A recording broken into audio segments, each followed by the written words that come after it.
श्री सतगुरु महाराज की जय। श्रीकाना प्यारे की जय। परम पूज्य गुरु जी ब्रह्मदेव श्री दीनदयाल महाराज की जय। बोल बोल पंजी वाले की जय। सर्वे सुंदर साथ की जय।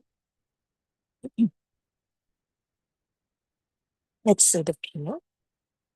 सच्चिदानंद रूपाय विश्वोत्पत्त्यादिहेतवे तापत्रय विनाशाय श्रीकृष्णाय वयं नमः। मूकं करोति वाचालं पङ्गुं लङ्घयते गिरम् यत्कृपातमहं वन्दे परमानन्दमाधवम् परमानन्दमाधवम्। कृष्ण कन्हैया की जय। Now, in our previous session, we had seen the details of the second chapter, in which we also saw that there are modes of nature and which are applicable to the body. So, do you all remember how many modes of nature are there and which are the modes?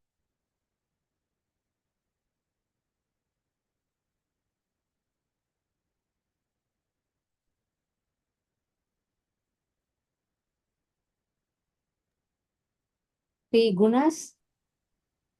Yes, there are three gunas, which means there are three modes of nature.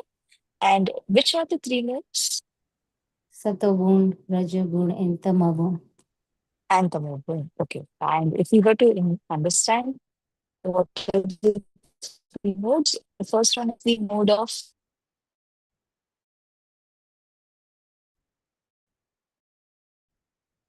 it's to this study is based on all this.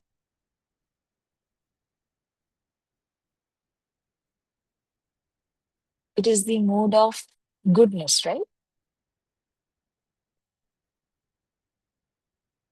And which is the next mode after that? The mode of passion. And the last and the final one is the mode of ignorance. So there are three modes of nature in us. And are they always the same or do they keep changing?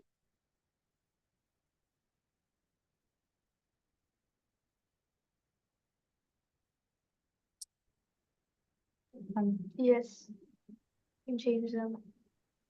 Yeah. They always keep changing because we cannot stay in one mode all the time. So always that mode keeps on changing. It's like the whirlpool. So how many senses are there in the body?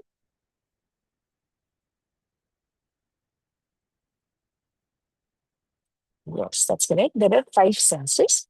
And along the five senses, there are yet another five sense organs. Please also remember that. So in all, we have 10.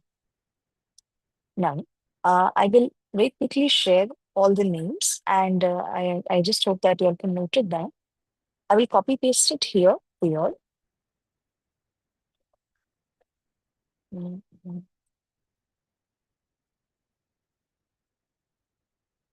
Just give me a minute. I will copy paste the names for everyone.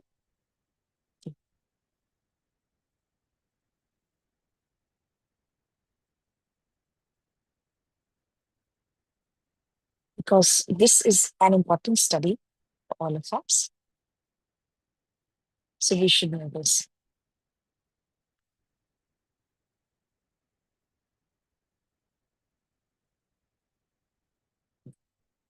Okay. See here, you can see the names of the five senses: ears, skin, eyes, tongue, and the nose. And these organs, what is the use of these five senses?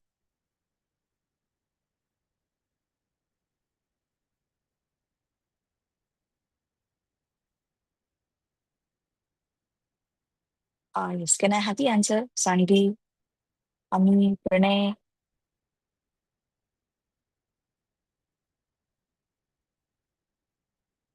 You can see it right in the message. It's Yeah, also we there. Helps us out, allow like see the world through a perspective, basically like sight, hearing, smell, taste, touch.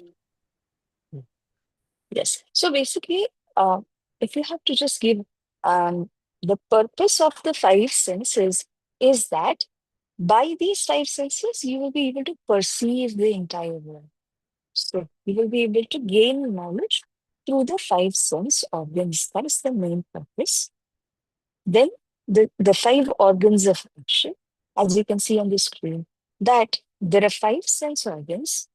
They are like speech, hand, feet, reproductive organs, and the anus, by which all the physical actions of the body are accomplished. So they are called the five organs of action. In all, we have five senses and five organs of action. So this is how the other session we also discussed that there are these 10 horses which are attached with the chariot. Similar comparison was given to the body that the 10 senses are there in the body, five sense organs and five organs to action. So this is how we need to understand. Okay. Uh, okay. Do you all remember the ladder of fall that we had discussed? It's important for the sake of revision that we just quickly go through it. Everything starts when we have an attachment with a particular object. So, when there is attachment, what does it cause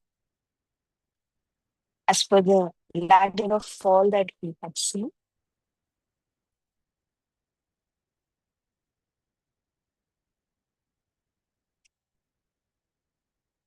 if you have like one attachment, you'll like if you don't have it, you'll feel like you'll be angry, and that clouds your judgment. Yes. So the first thing that happens to us is that we have attachment and it causes the desire to obtain that particular object. And if you're not able to obtain the object, it causes anger in you. Now, what happens due to anger in the chain of that fall of ladder? Clouds your judgment. Yes, of course. So, because of anger, the clouding of the judgment takes place. Now, what happens because of that? Memory and intellect goes down. Yes, there is a bewilderment in your memory, and the memory goes down.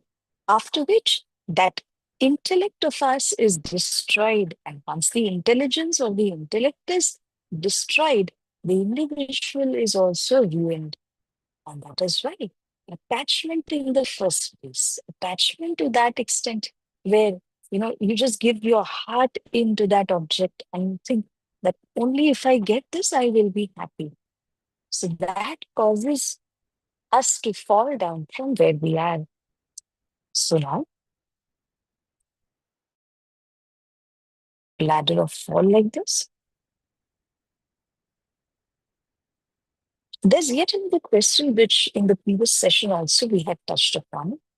So Krishna says to Arjun that if you perform your duty, what will happen? Whether the person will incur sin or he will not. When you very nicely discharge your duties, will you incur sin or not?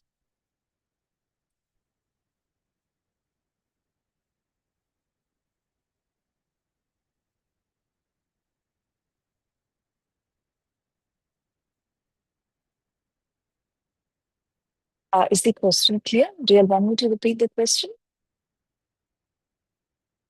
Okay. So what's the answer? If you discharge your duties properly, then will you incur sin or not? No. Yes. So Sri Krishna is talking in the 38th verse in Gita that if you discharge your duties properly, like what is the duty of a father? What is the duty of a mother? What is the duty of a child?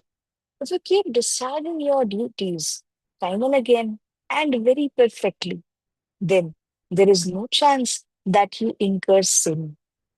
You may have to take a call, you may have to take a harsh decision as well. However, despite of a harsh decision, you will not incur sin if you are discharging your duty. I think I have given you this example on day one of our Gita session that uh, there is a police who's running after a thief, and the police has to really chase the thief. So when they come to us to a point where the thief has got no place to run further, he stops at a certain place. And now the police and the thief are able to see each other. They are at such a distance. The policeman says, "Surrender yourself." The thief is not ready to surrender himself. The policeman says, "I will shoot you if you try to do anything or if you do not surrender." So here, as the policeman goes even more closer, he sees that, oh, the thief is none other than my son.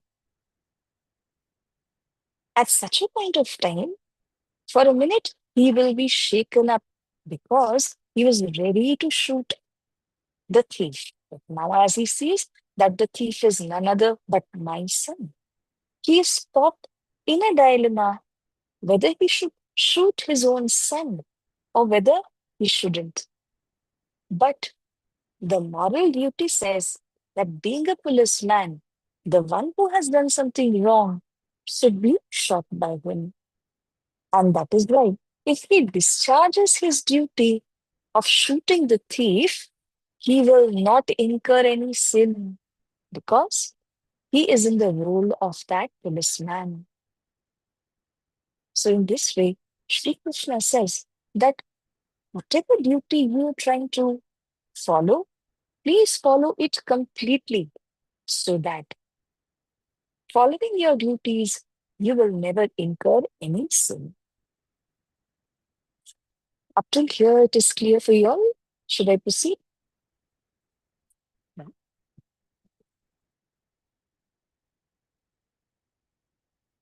Okay. Now, we had also learned about what is yoga. And in simple words, I had told you all what is yoga. Yoga means when you discharge your duties, that is called the science of work. And when you are properly discharging your duties, thinking that I am not the body, but I am the soul within the body, cause of which you are set to be united with the aim of your life. So, we had seen the meaning of yoga and why is it important to practice yoga, if asked. Why is it important to practice yoga in our life? It'll allow you to be free from all suffering. Yes, beautiful, awesome. Because you can get rid of the sufferings, you can get rid of the good and the bad actions. So that is why it is important that we continue to discharge our duties and practice yoga. Okay. Yet another thing that we had discussed, a quick question is that can our senses forcibly carry away our mind? Can the senses forcibly carry away the mind? Yes. Okay. So Shri Krishna answers this in the 60th verse and says that the senses are so strong and so turbulent that they will carry away the mind instantaneously. So therefore, the one who is practicing yoga, see, I'm using the word practicing. The one who is practicing yoga will have his mind fixed on yoga. However, if the person is not practicing yoga, then his mind will be carried away by the senses very easily. Therefore, it is important to practice self control or self restraint. Remember, one of the classes we discussed that the body is like a chariot, and there is a charioteer who will drive you to your destination. The charioteer will have to take care of all the horses because he has the reins of the horses in his hand. If he does not hold the reins tightly enough, the horses will go haywire. In the same manner, our senses have to be controlled, and that is called self control. So it is similar to holding of the horses through the reins. It is holding our senses or constraining our senses through knowledge. So it's important to practice self control because through self control only, all our senses will run in the proper direction. Okay. Uh, in the 65th verse, a very quick discussion, and then today's fresh things we start learning. We had also spoken about how does the mind become peaceful or balanced. Do you remember about it?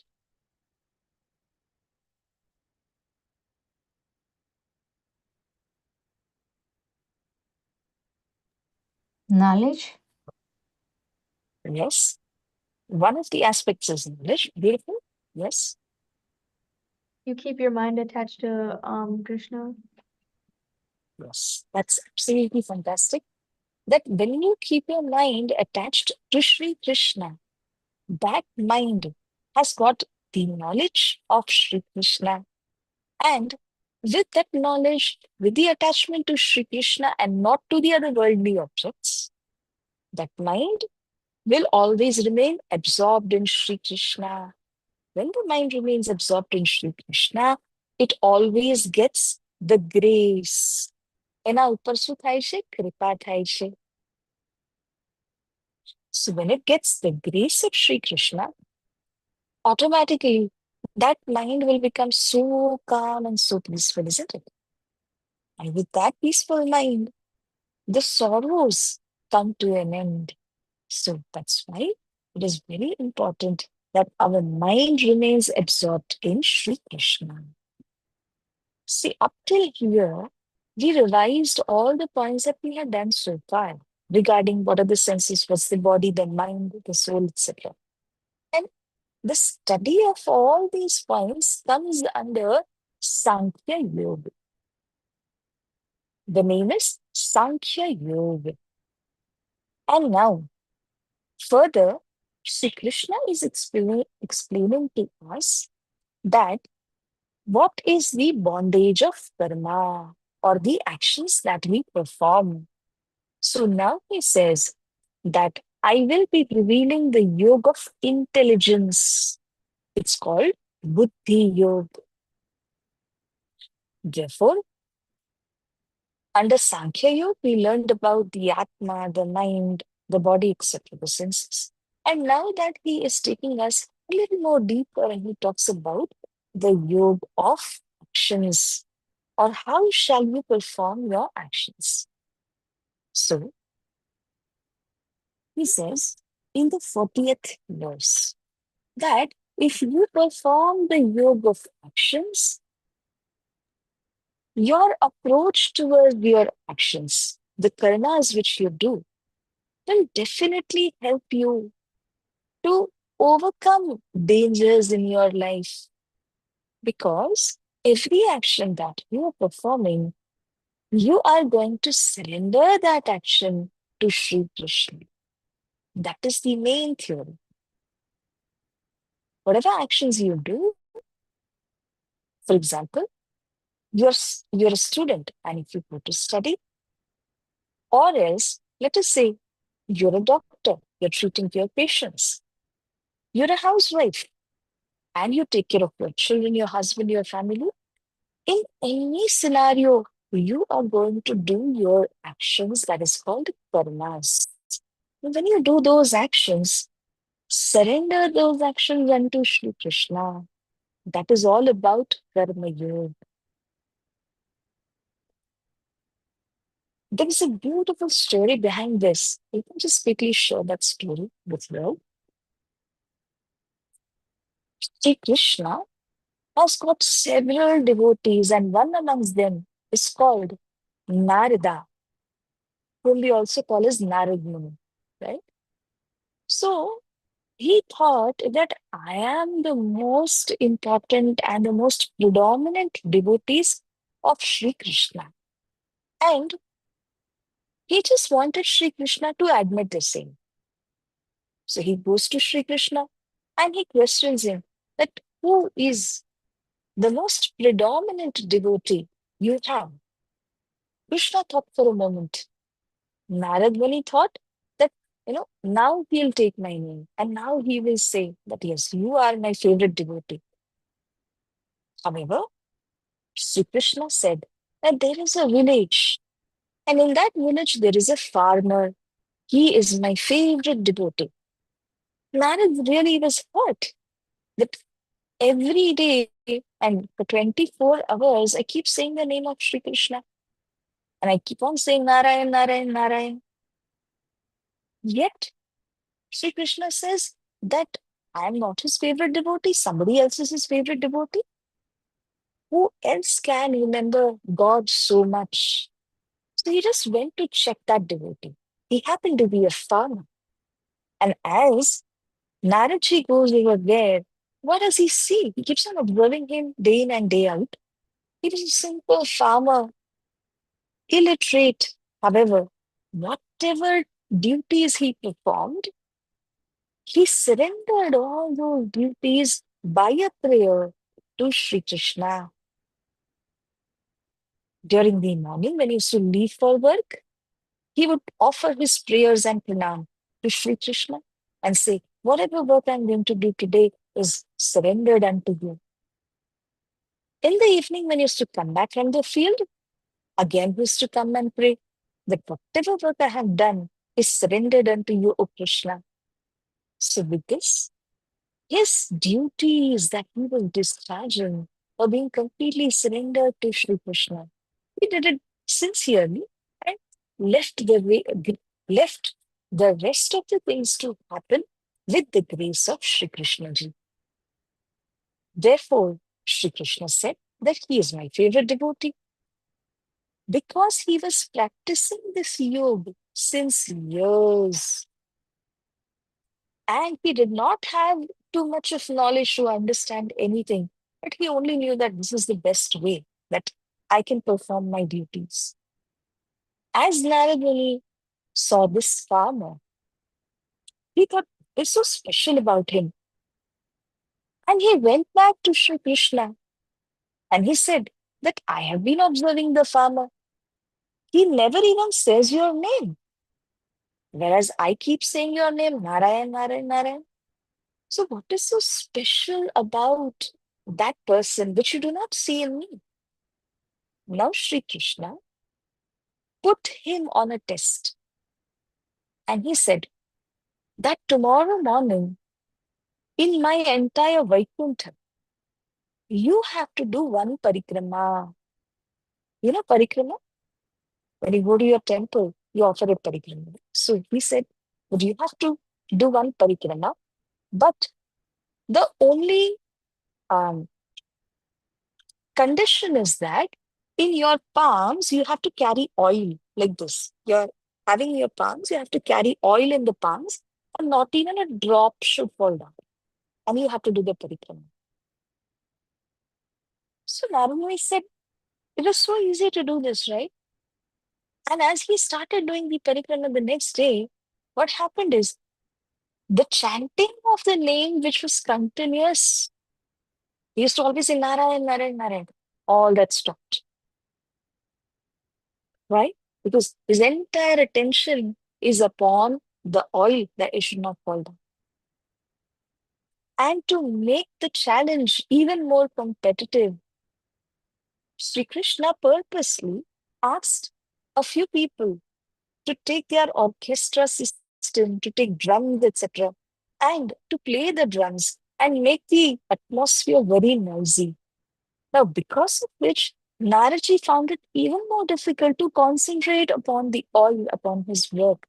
And because the entire attention was there that the oil should not fall down, not be spilt, even not a drop should be spilt.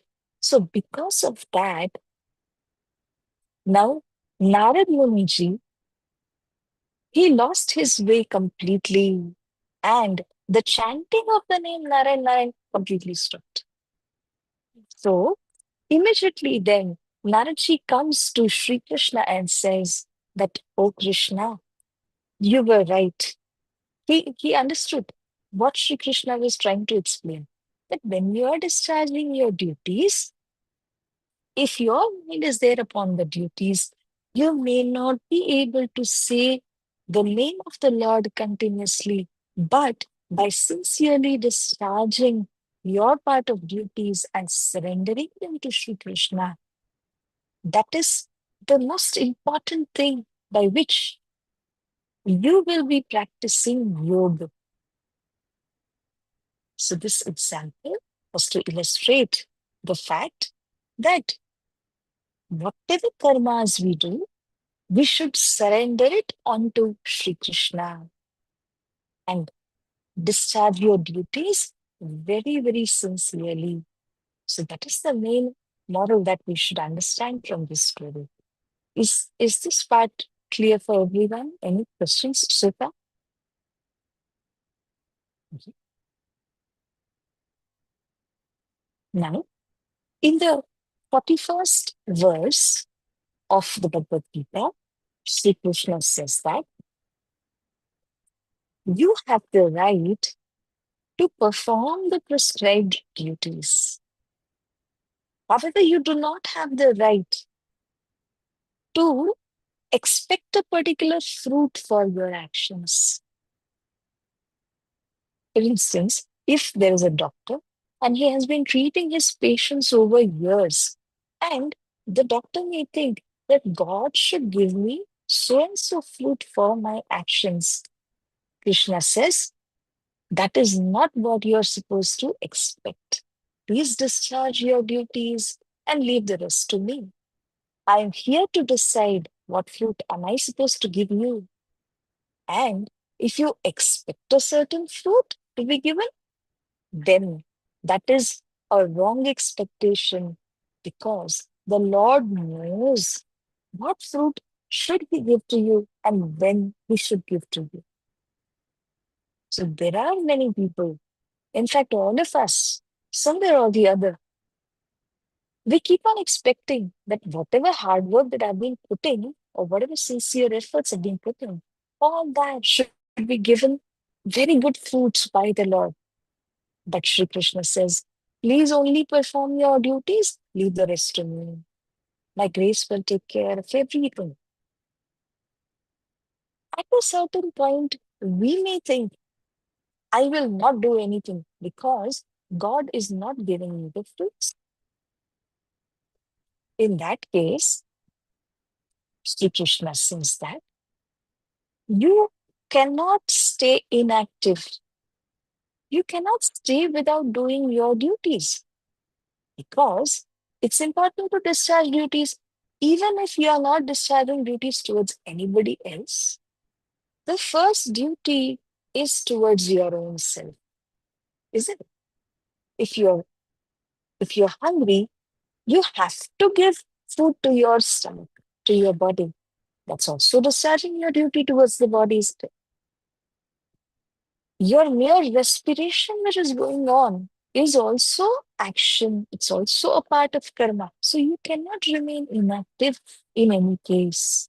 You always have to remain active, because inaction is good for nothing. At the same time, do not expect certain results of your karmas from Shri Krishna. Allow His grace to take care of everything. That is what gets covered under the 41st shloka. And Shri Krishna says that those who are on the path of yoga, they have a one-pointed intellect because they know that I have to stick to my duty. However, those who do not follow yoga, their mind is always wandering. Should I do this? Should I not do this? Always those questions will keep on arising. So their intellect and mind becomes many branched. Whereas for the one who is constantly following the yoga, his intellect and mind will become one pointed, will become focused upon the work. So that's another very important teaching. What Sri Krishna says is that your mind and intellect should not be many branched, it should be one pointed. You have to focus upon how do you discharge your duties all the time. Then comes the 49th verse. This is an absolute delight where Sri Krishna says that seek refuge in divine knowledge and insight. O Arjun, do not use your own mind because our mind is having a limited resource to understand, limited knowledge to understand. But when your mind is absorbed in Sri Krishna, your mind is absorbed in the divine knowledge given by Sri Krishna, like what you're learning now is the divine knowledge of Sri Krishna. Right? If your mind remains absorbed in that divine knowledge, what will happen? That you are continuously focused and absorbed on Sri Krishna only. Is how the mind and the intellect, they seek refuge in divine knowledge and insight. So this is very important in our life because then we will not stick to the fruits of the actions. What we will do is completely perform our actions and leave the rest to the grace of Sri Krishna Ji. So this was yet another beautiful teaching that comes to us. Now, many people have a question that when I am performing all my duties, and why should I not desire for the fruit? Ultimately, it is the fruit of everything which is making me do my actions, isn't it? So, why is the reason that I should abandon the desire to get the fruits of the actions? So, now let us understand this aspect. Sri Krishna makes it very clear for us that when you concentrate on the fruit of a particular thing, the course of your action is forgotten by you. For instance, let me share a very small example and a story with you. Now, there was a disciple. He was in his teens and he was looking to learn Zen. He goes to a particular guru who was very well known and he presented himself in front of the guru saying that I want to learn Zen under you. How much time will it take, oh master? Looking at the inquisitiveness in the child, the guru answered, it'll take 10 years. So he wondered, 10 years? Something was going wrong in his mind. So he says, no, Guruji, oh master, what if I put my sincere efforts and studies in? So he says, then it'll take 20 years. Astonished by the answer given by the master, he asked again that as I am trying to say that I'll put sincere efforts in learning the Zen, then why are you increasing the time frame? He says, if I am absolutely sincere, I give up anything and everything else, then how much time will it take? The master replied, it will take 30 years for you. So he became so astonished. And now he questioned the master. No, master, please explain to me, but why are you increasing the time? As I'm saying, I'll be more and more sincere. The master replied that, oh, my dear child, because you are just looking at the time frame in which you will be able to complete your practice of the Zen, that is why I am also increasing the time frame. You're looking at the fruit, you're not looking at the path. If you wish to have a mango which is hanging over the tree branch, what is the first thought that comes in the mind? How should I reach the mango? Should I bring a ladder and climb up to the fruit? Or should I climb up myself? Rather, if one begins to think that when I will get the mango, I will cut it or I will, crush it, the juice I will drink. So, what happens here is that you're thinking more about the fruit rather than how to achieve the fruit. The science of karma taught by Shri Krishna says that do not expect the fruit, but just think the way in which you're going to get the fruit. What is the easiest way, or what is the most simplest manner in which you will get the fruit? This is called the science of action, which is being taught by Shri Krishna to Arjun in Bhagavad Gita. The same is applicable to our lives as well. Because whatever we are doing, whether we are a housewife or we are in a certain profession, or we may be simply students, whatever we are. But the most important thing is that how do we discharge our duties? How do we do our actions? Are we concentrating upon the fruit or are we concentrating upon the easiest way that we can do our actions? So Shri Krishna ji over here says that the one who focuses upon the action and abandons his desire for the fruit. Please listen to this carefully. Once more, I'll repeat myself. The one who is cautiously discharging his duties and doing his actions and abandoning the fruit of actions, leaving it to the God, he will definitely go out of the circle of birth and death. Why? Because his concentration is not upon the fruit of the actions. Thus, there is no bondage for him. If there is a bondage, that bondage is good enough to tie you up with the life and death cycle.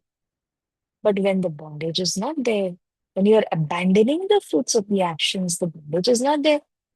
Without the bondage, you will not be caught in the cycle of birth and death.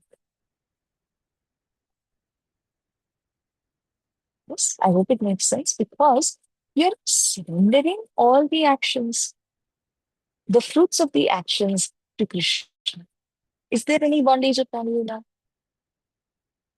Yes. So there is no bondage after that. And that is why you will not be caught in the cycle of birth and death. So this is the main theory that we are supposed to understand. Do not look at the fruits. Do not desire for the fruits. Leave it to Shri Krishna. Leave it to His grace. You may ask for a particular fruit, but when He gives you the fruit of the action, that fruit is infinite. So, with that trust, with that faith in yourself, always keep discharging your duties sincerely, but do not expect the fruits. Fruits will come to you. Sri Krishna will give them. but do not expect that I should only get this fruit for my action. So this is how Shri Krishna talks about how do we discharge our duties and how do we incur our actions in the world. Now, after listening to all this from Shri Krishna, Arjun questions Shri Krishna ji that the person who is discharging all his duties sincerely, who is abandoning the fruits of the actions, he has no desire at all. Will he look like a robot? He questions. Will he be so static? How he will move about? How he will talk? What are the actions that he will perform? Or should he look like a robot, just simply doing his work all the time?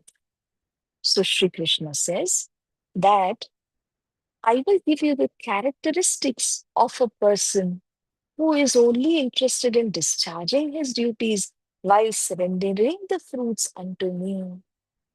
Such an enlightened soul has got the following. I'll just share with you as well. He says that he has these following characteristics in himself. So, explaining which, Sri Krishna gives these points to Arjuna.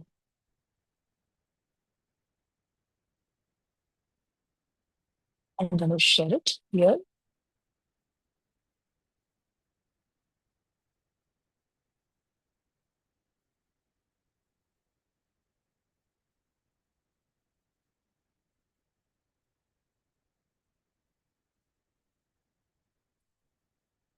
Okay.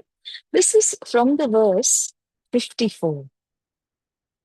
Arjun questions, O Keshav, what is the disposition of the one who is situated in that divine consciousness? And how does that enlightened person talk? How does he sit? How does he walk? Is he a robot? And Shri Krishna says that he discards all his selfish desires. He is satisfied in his own soul, in self realization. His mind, because it is absorbed in me all the time, it is undisturbed. And he is free from any fear, attachment, anger, because he knows only one thing for sure, that I have to stick to my duties, perform them sincerely. And God is there. He's watching each and every action that I do. He is neither delighted by good fortune, nor is he dejected by sufferings. And Sri Krishna gives a very beautiful example that the person becomes aware. Aware of what? Aware of dangers. We have seen a tortoise, right? Whenever the tortoise gets a small little indication that there is some danger around me, immediately he will go back into his shell. He'll withdraw. So his hands, his legs, which are there outside the shell, automatically he'll withdraw them from wherever he is and he go back into his shell. In the same manner, that enlightened soul was always there in the divine consciousness. He too, when he sees that my senses will run into the illusory world, my senses are going to run towards the objects and I won't be able to control them. Immediately, he restrains all the senses. He comes under the shell. So, this is how that enlightened soul becomes free from any selfish desires. He becomes a self realized soul. What is the meaning of self realized? He knows that I am not the body, I am the Atma. And that Atma or that soul is completely in connection with Sri Krishna. Therefore, the individual will always be absorbed in Sri Krishna and surrender his actions too at the feet of the divine. So, Shri Krishna discusses all these things with Arjun in the verses 54 up till 58. Now, you all must have observed one thing that, you know, we have not gone sequentially in our study of Bhagavad Gita, second chapter. That is because many of the verses, they are regarding the actions. Many of the verses are explaining regarding how to abandon the fruits, whereas many of the verses are given regarding how to observe self-constraint. So I have basically tried to read your mind, and I was not following the sequence of Bhagavad Gita, but I was always observing your minds as to how receptive it is. And to make you all understand, I have first spoken about what is the difference between the mind, body, and the soul, the intellect. What are their roles? And in the next step, I have spoken to you all about what is yoga, or how should we discharge our duties. That is why the only thing I want to convey is that we have not gone sequentially, but we have touched upon most of the verses, and a few more are yet to come. So I should ask you all that since it's all almost time up, and there's one shlok that I would like to discuss. But are there any doubts so far? Anything that you want to understand?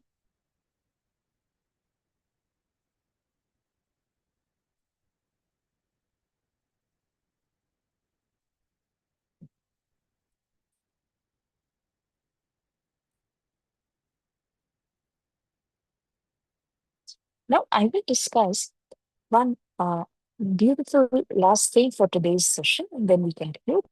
I'm going to talk about the 61st verse of Bhagavad Gita. What does it say? The 61st verse, I'm going to copy paste below. It says, they are established in perfect knowledge who subdue their senses and keep their minds ever absorbed in me. Right? As we have seen, the mind is ruling over the senses. If the mind becomes aware, the other day we spoke about being mindful. When your mind becomes aware of how it should be, what it should do, obviously it will control the senses. It has rule over the senses. And that mind, if it remains absorbed in Shri Krishna ji, then whatever actions it performs, directly or indirectly, they go unto Shri Krishna. They are surrendered unto Shri Krishna. And the soul will not get the bondage of these actions. કર્મનું જે બંધન છે એમાં કર્મના બંધનની અંદર એ બંધાશે નહીં. That's what I want to say. So the bondage of any karma will not affect the soul at all if his mind is absorbed in Shri Krishna. So the basic and the core teaching of the second chapter is that try to make your mind such that it is ever absorbed in Shri Krishna. With such a mind, you will be able to contemplate upon Shri Krishna ji. In the previous class, I think, there was a question put up. I'll also read the question and give the answer to them. How do you submit yourself to Bhagwan? When I am praying to God and trying to imagine God in my mind and trying to concentrate, how do I keep random thoughts out of my mind? The answer to this is, in the 6th chapter, Krishna will talk about this, that the mind ever keeps wandering, it cannot relax. Such a mind, when you say to the mind that you have to be absorbed in Sri Krishna, you have to concentrate upon the divine feet of Sri Krishna. Slowly, with practice, that mind will start being absorbed in Sri Krishna. Day one, the mind will really be jittery. It will run away here and there. More and more thoughts will be projected in front of you. But slowly and down the lane, with the help of this knowledge of Gita, as well as practicing taming the mind or training the mind, over a period of time, the mind will become very, very focused and one pointed.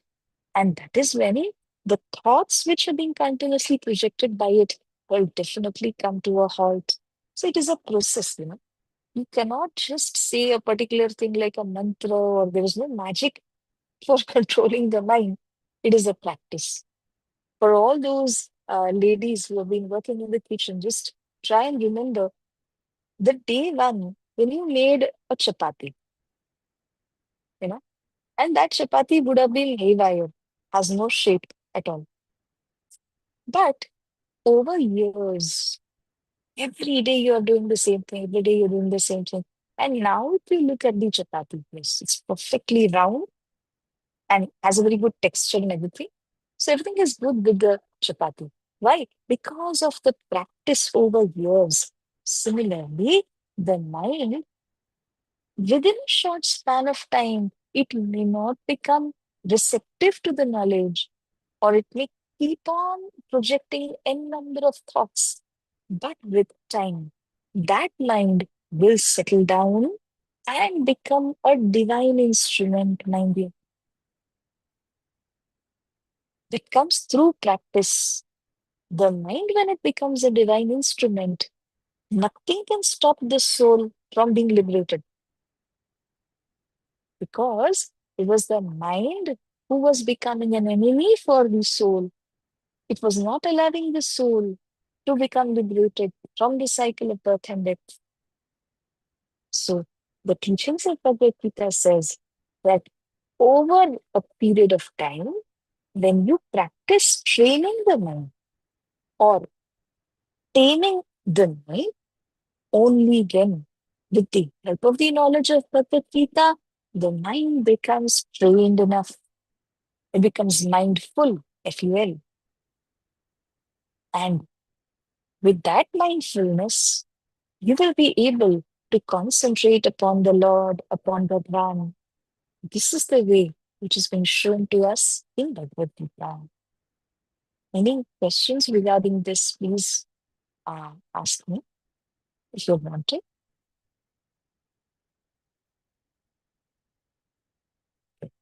So if there are no questions, then we can conclude our session for today.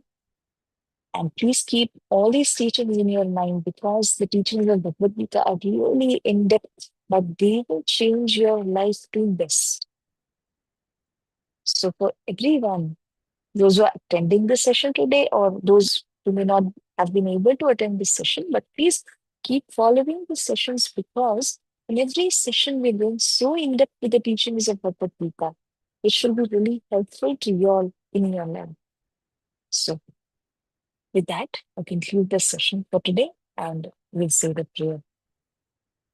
Okay, Sandy and Pranay, will you all say the prayer